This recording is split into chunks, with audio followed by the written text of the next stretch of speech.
Hello everyone, আশা করি সবাই ভালো আছেন।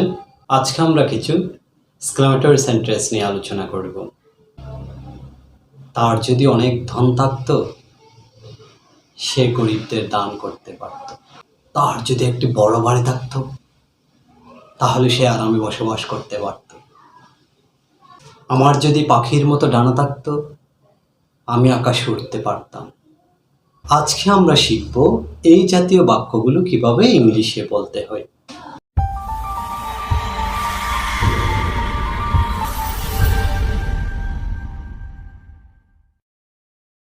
ওকে, চলো শুরু করা যাক। শুরুতেই আমি যদি রাজা হতাম, এই সেন্টেন্সটির ইংলিশ হচ্ছে were I a king, and sign of exclamation. were I a king, আমি যদি রাজা হতাম। এই সেন্টেন্সটি কিভাবে হলো? এটার একটি স্ট্রাকচার রয়েছে।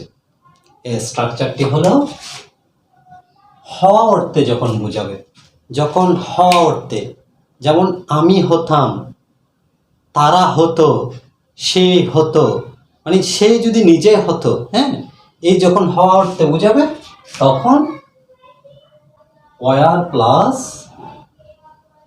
Noun pronoun plus A or an plus np plus sign of exclamation. এখানে যে স্ট্রাকচারটি আমি লিখেছি, এখানে সবগুলো উপাদান থাকতে হবে তা নয়।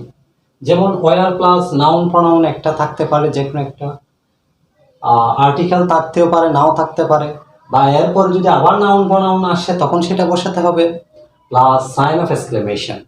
আর যদি এগুলো নাও থাকে, যেমন ওয়ার plus noun pronoun sign of exclamation, এরকমও হতে পারে। তাহলে এটা কি হলো? আমি যদি রাজা হতাম, ওয়ার আই এ কিং। ওকে, সে যদি একজন আদর্শ ছেলে হতো, তাহলে এটা আমরা খুব সহজে করতে পারি এই স্ট্রাকচার আলোকে। যেহেতু সেই হতো, ওয়ার হি, সে যদি একজন আদর্শ ছেলে হতো, তাহলে এটা আমরা কি দিয়ে শুরু করব? ওয়ার হি দিয়ে, কারণ সে হতো। ওকে, ওয়ার